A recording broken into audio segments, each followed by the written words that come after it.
Hello everyone. अक्टूबर 2024 की monthly magazine में आप सबका स्वागत है। इस मैगजीन में हम अक्टूबर में इश्यू हुए ऑर्डर्स के बारे में डिस्कस करेंगे। तो हमारा आज का पहला ऑर्डर जो है वो है department of pension and pension welfare का। उसमें उन्होंने जो गवर्नमेंट एम्प्लॉय का कंट्रीब्यूशन होता है एनपीएस के बारे में, उसके बारे में बताया है। कुछ ज़्यादा नया नहीं बताया, जो ऑलरेडी सबको पता है वही बताया, फिर भी मैं इसको रिटेट कर देता हूँ। उन्होंने बताया कि CCS implementation of NPS rule 2021 का रूल 6 जो है वो डील करता है कि एम्प्लॉय का कंट्रीब्यूशन कितना होगा। अभी के लिए वो कंट्रीब्यूशन 10% है और जो भी अमाउंट आएगी उसको नेक्स्ट हायर रुपये में राउंड ऑफ कर देंगे। इसमें उन्होंने बताया कि अगर गवर्नमेंट एम्प्लॉय सस्पेंशन पे है तो एम्प्लॉय के पास ऑप्शन होगा कि उसको कंट्रीब्यूशन करना है या नहीं करना। अगर एम्प्लॉय सस्पेंशन पे जो कम अमाउंट मिलती है, कम सैलरी मिलती है, उसके हिसाब से कंट्रीब्यूशन करता है और बाद में उसके सस्पेंशन पीरियड को ड्यूटी ट्रीट कर लिया जाता है जिसके लिए उसको फुल सैलरी मिलती है, तो जो डिफरेंस होगा जो उसने कंट्रीब्यूट किया है और जो उसका एक्चुअल बनता है उसका डिफरेंस उसको पे करना होगा।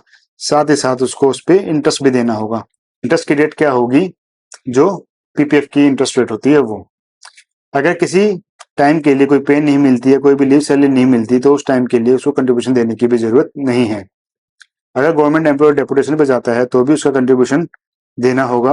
अगर वो प्रोबेशन पे है तो भी उसको कंट्रीब्यूशन देना होगा। फोन सर्विस पे जाएगा तो भी कंट्रीब्यूशन देना होगा। और ये जिम्मेवारी किसकी है? ये जिम्मेवारी डीडीओ की है कि जब भी वो उसका सैलरी बिल बनाएगा तो वो कंट्रीब्यूशन उसमें से डिडक्ट कर लेगा और हर महीने की 20 तारीख से पहले पहले सैलरी बिल जो है पे एंड अकाउंट ऑफिस में भिजवा देगा। पे एंड अकाउंट ऑफिस में क्या होगा, 25 तारीख से पहले पहले जो भी कंट्रीब्यूशन है वो वेबसाइट पे अपलोड करके एक ट्रांजेक्शन आईडी जनरेट कर ली जाएगी और जितना भी कंट्रीब्यूशन आया है ये सारा लास्ट वर्किंग डे में, मंथ के लास्ट वर्किंग डे में हम रेमिट कर देंगे किसको? ट्रस्टी बैंक को, यानी कि एनएसडीएल को। और मार्च के केस में ये 1 अप्रैल को होगा। लेकिन अगर कोई डिले होता है रेमिट करने में, इंडिविजुअल पेंशन अकाउंट का जो पैसा है एनपीएस का कंट्रीब्यूशन एनएसडीएल को पहुंचाने में डिले होता है, तो एक इंटरेस्ट का प्रोविजन भी है यहाँ पे। ठीक है, उसको रूल 8 डील करता है। ये था हमारा पहला ऑर्डर। अब हम देखते हैं अगला ऑर्डर। अगला ऑर्डर भी department of pension and pension welfare का है, जिसमें उन्होंने बताया है कि रिजाइन करने के बाद एनपीएस वाले एम्प्लॉय को क्या मिलेगा। रिजाइन किया है तो उसको वो सारे बेनिफिट मिलते हैं जो कि एक सुपरिटेंडेंट पर्सन को मिलेंगे, लेकिन उसका जो एक्यूमुलेटेड वेल्थ है, लमसम अमाउंट है और जो एन्युटी है वो 90 दिन के बाद मिलेगी। ठीक है, रिजाइन किया हुआ एम्प्लॉय ये ऑप्ट कर सकता है कि वो till the date of retirement, यानी कि जब 60 साल का ना हो जाए तब तक वो कंटिन्यू कर सकता है उसी प्रान नंबर में, उसी अकाउंट नंबर में अपना एनपीएस कंट्रीब्यूशन कंटिन्यू करने के लिए। ठीक है, as a non government subscriber. ठीक है, उसी परमानेंट रिटायरमेंट अकाउंट नंबर में ही कंट्रीब्यूशन कंटिन्यू कर सकता है as a non government subscriber, और जब रिटायर होगा तब उसको एन्युटी और लमसम जो चीजें मिल जाएंगी। ये उसको ऑप्ट करना है। अगला जो है एनपीएस का ही एक ऑर्डर है department of pension pension welfare का। उसमें उन्होंने बताया कि कोई गवर्नमेंट एम्प्लॉय अगर किसी भी ऑटोनोमस बॉडी में ऑब्जर्व हो जाता है तो उसके एनपीएस का कंट्रीब्यूशन या उसके लमसम अमाउंट का क्या होगा। उन्होंने बताया है कि कोई भी अगर ऑब्जर्व हो जाता है तो डीम टू बी रिटायर्ड माना जाता है। ठीक है, सब्सक्राइबर जो है अगर जिस भी बॉडी में ऑब्जर्व हुआ है वहां पे भी एनपीएस का सिस्टम एग्जिस्ट करता है तो वो उसी प्रान नंबर में अपना सब्सक्रिप्शन कंटिन्यू करेगा। कोई भी बेनिफिट उसको नहीं मिलेंगे, यानी कि एन्युटी या पेंशन कुछ नहीं मिलेगा। वही प्रान नंबर जो है कंटिन्यू रहेगा नई बॉडी में भी। बट अगर जो नया ऑटोनोमस बॉडी है वो एनपीएस में कवर नहीं है, उस केस में क्या होगा, इसके पास ऑप्शन होगा कि ये कंटिन्यू कर सकता है as a non government subscriber या फिर अपना लमसम अमाउंट और एन्युटी लेके एग्जिट कर सकता है। दोनों ही ऑप्शन इसके पास होंगे। एक बड़ा ही इंपॉर्टेंट ऑर्डर है, ये है डिपार्टमेंट पेंशन पेंशन वेलफेयर का, एनपीएस से रिलेटेड ये ऑर्डर है। इन्होंने बताया है कि 2009 में एक ऑर्डर इशू हुआ था।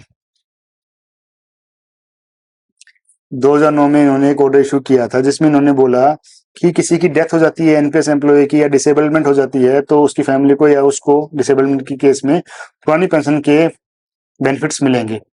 प्रोविजनल बेसिस पे थे, ये 2009 का ऑर्डर था और प्रोविजनल नेचर थे, यानी कि उसको कोई भी एनपीएस का ड्यूज तो नहीं मिलेगा लमसम अमाउंट, या 2009 की बात कर रहे हैं, उस टाइम पे उसको कोई भी lump sum annuity lump sum amount annuity नहीं दी गई, उसको पुरानी पेंशन देगी प्रोविजनल बेसिस पे। क्लियर इंस्ट्रक्शंस नहीं आए थे कोई भी। ठीक है, डेथ के केस में फैमिली को मिलेगा ये सारी चीजें। बाद में क्लियर इंस्ट्रक्शंस आए कि डेथ होता है या डिसेबलमेंट होती है तो जो भी गवर्नमेंट का कंट्रीब्यूशन है वो गवर्नमेंट के अकाउंट में जाएगा, गवर्नमेंट कंट्रीब्यूशन प्लस उसका जो रिटर्न है उस पे वो गवर्नमेंट के अकाउंट में जाएगा, बाकी बचा हुआ पैसा इंडिविजुअल के अकाउंट में जाएगा। ये उन्होंने क्लैरिटी दी। ठीक है, जब आया सीसीएस एनपीएस 2021 आए 31/3/2021 से इफेक्टिव थे, उन्होंने ये गाइडलाइंस इशू की।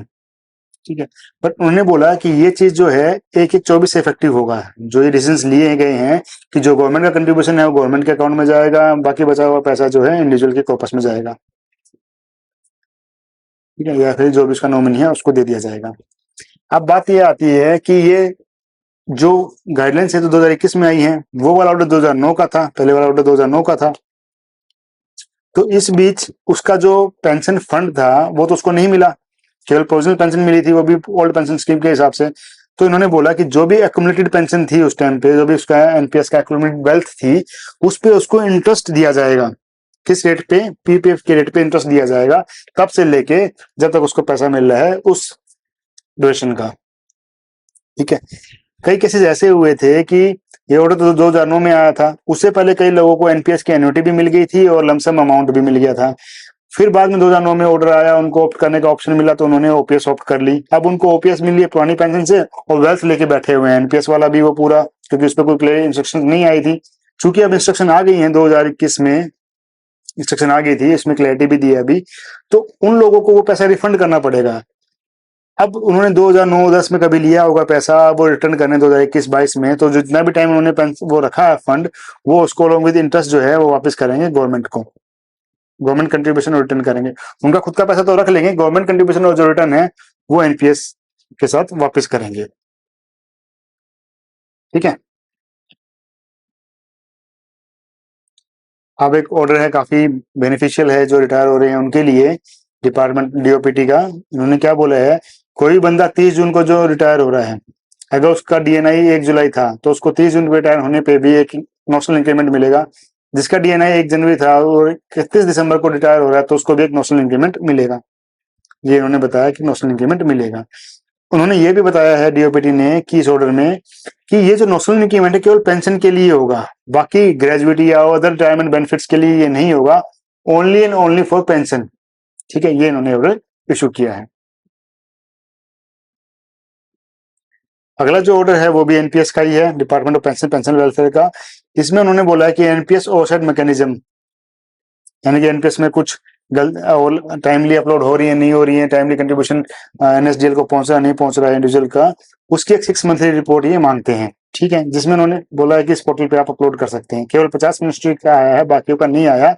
तो इस ऑर्डर के अंदर बताया कि अप्रैल 24 से लेकर सितंबर 24 का जो है डाटा अभी तक मिनिस्ट्रीज ने नहीं भेजा, तो उनको उन्होंने बोल डायरेक्ट किया है कि अभी इस पोर्टल पे अपलोड कर दें।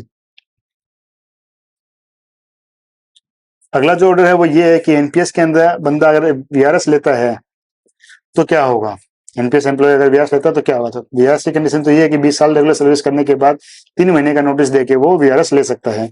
3 महीने का जो नोटिस है, नोटिस पीरियड है, वो रिक्वेस्ट करके कम भी करा सकता है। और जो अपना वीआरएस की जो रिक्वेस्ट है वो डेट ऑफ रिटायरमेंट जो उसने बोली थी, टेंटेटिव डेट ऑफ रिटायरमेंट की मैं इस दिन रिटायर हो जाऊंगा, उससे 15 दिन पहले वो रिवोक भी कर सकता है, विड्रॉ कर सकता है अपने रिक्वेस्ट ऑफ वीआरएस।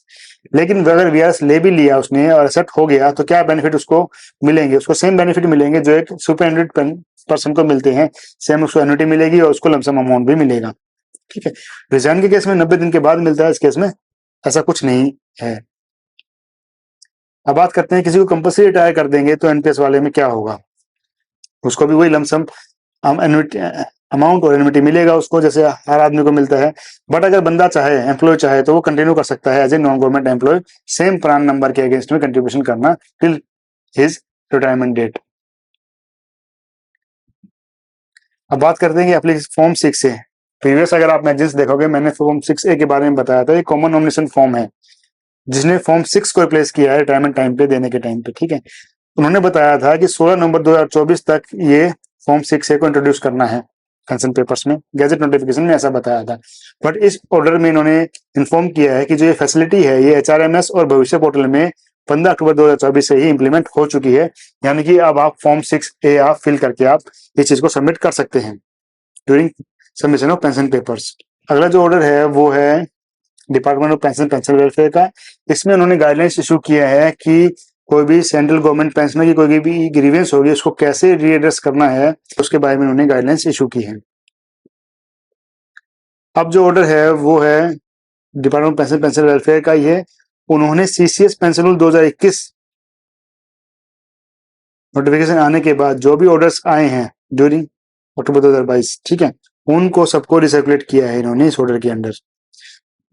अब बात आती है, एक ऑर्डर है पेंशन पेंशन वेलफेयर का रिवीजन ऑफ पेंशन का। इसमें इन्होंने बोला है कि कोई भी क्लरिकल एरर अगर 2 साल के बाद डिटेक्ट होता है, यानी कि आपने कोई क्लरिकल एरर 2 साल के बाद डिटेक्ट किया और उसकी वजह से पेंशन कम हो रही है, तो आपको department of pension pension welfare की परमिशन लेनी होगी, ठीक है। उसके साथ साथ कि ये क्लरिकल एरर है या नहीं है ये मिनिस्ट्री डिसाइड करेगी, ठीक है। और क्या जो रिकवरी बन रही है, अगर जो ओवर पेमेंट हुआ है वो वेव ऑफ करनी है या नहीं करनी है, वो डिसाइड करेंगे, ठीक है। मिनिस्ट्री या डिपार्टमेंट जो है वो डिसाइड करेंगे।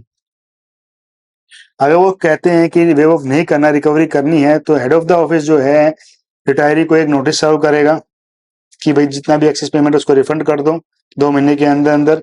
अगर वो रिफंड नहीं करता है तो जो भी एक्सेस पेमेंट है उसको इंस्टॉलमेंट में पेंशन से डिडक्ट कर लिया जाएगा।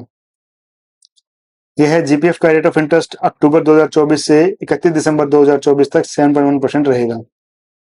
ये हाउसिंग एंड अर्बन अफेयर का है। उन्होंने बोला एचबी से रिलेटेड जो भी गाइडलाइंस है, कंप्लायंस है, उसको फॉलो करें। उन्होंने एक नजर दिया है कि इस लिस्ट के हिसाब से डॉक्यूमेंट्स उनके पास सबमिट होने चाहिए अगर कोई भी रिलैक्सेशन कंडीशन उनको चाहिए। कॉन्स्टेंट अटेंडेंस अलाउंस जो है वो डीए बढ़ने के साथ डीए 50% क्रॉस करने की वजह से 6750 से 8438 हो गया है 1124 से। इसमें एडिशनल पेंशन के बारे में बताया, कुछ नया नहीं है। उन्होंने बोला है कि 80 साल के होने के बाद 20%, 85 के बाद 30%, 90 40%, ऐसे ऐसे करके उनका जो है परसेंटेज ऑफ पेंशन बढ़ती चली जाएगी, एडिशनल पेंशन उनको मिलती चली जाएगी। एडिशनल पेंशन कब मिलेगी? जिस साल में उनको ये एज अटेन हो रही है, यानी जिस साल में 80 साल का बन रहा है बंदा, उस साल में उसको भी उस महीने में, जिस महीने में 80 साल का हो रहा है, उस चाहे वो उस महीने की 30 तारीख को क्यों ना हो, उस महीने की 1 तारीख को ड्यू हो जाएगा एडिशनल पेंशन। एग्जाम्पल भी दिया है, कोई 20 अगस्त 42 का बर्थ है तो 1 अगस्त 2022 को ही ड्यू हो जाएगा उसकी एडिशनल पेंशन। अगला ऑर्डर उन्होंने बोला है कि 2 वाइफ्स के बीच में सेटलमेंट कैसे होगा पेंशन का, उसके रिगार्डिंग उन्होंने ऑर्डर्स इशू किए हैं। उन्होंने बोला है कि सबसे पहले डिपार्टमेंट ऑफ लीगल अफेयर से कंसल्ट किया जाए कि जो सेकंड मैरिज है वो वैलिड है कि नहीं है। अगर वैलिड है तो उन्होंने बोला है कि सीसीएस पेंशन रूल के हिसाब से उनमें जो है डिवाइड की जाए पेंशन। फिर से इन्होंने पेंशन डिपार्टमेंट ने रिसर्कुलेट किए हैं कुछ ऑर्डर्स। उन्होंने बोला है कि सारे पेंशन केस जो है कंपलसरी जो है भविष्य पोर्टल से ही भेजे जाएं।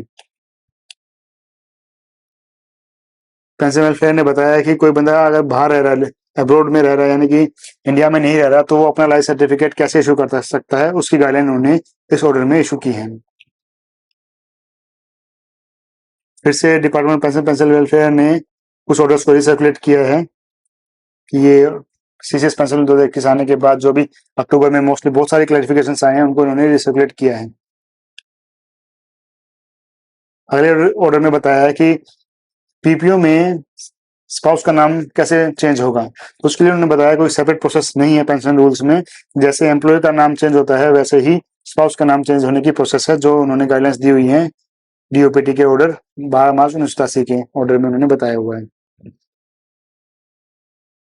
अब उन्होंने बताया है कि अगर कोई गवर्नमेंट एम्प्लॉय इस पोजीशन में नहीं है कि वो अपने फॉर्म सबमिट कर सके, तो उन्होंने बोला है कि जो रूल्स हैं रूल 57(3), 59(2), 85 उनको स्ट्रिक्टली फॉलो किया जाए, ठीक है। यानी कि उन्होंने मिनिस्ट्री को डायरेक्ट किया है कि ये ऑर्डर उनके पास कंप्लेंट्स आई है कि ये ऑर्डर फॉलो नहीं हो रहे, तो उन्होंने इस ऑर्डर के अंडर दोबारा से डायरेक्ट किया मिनिस्ट्री को कि उन ऑर्डर्स को स्ट्रिक्टली फॉलो किया जाए।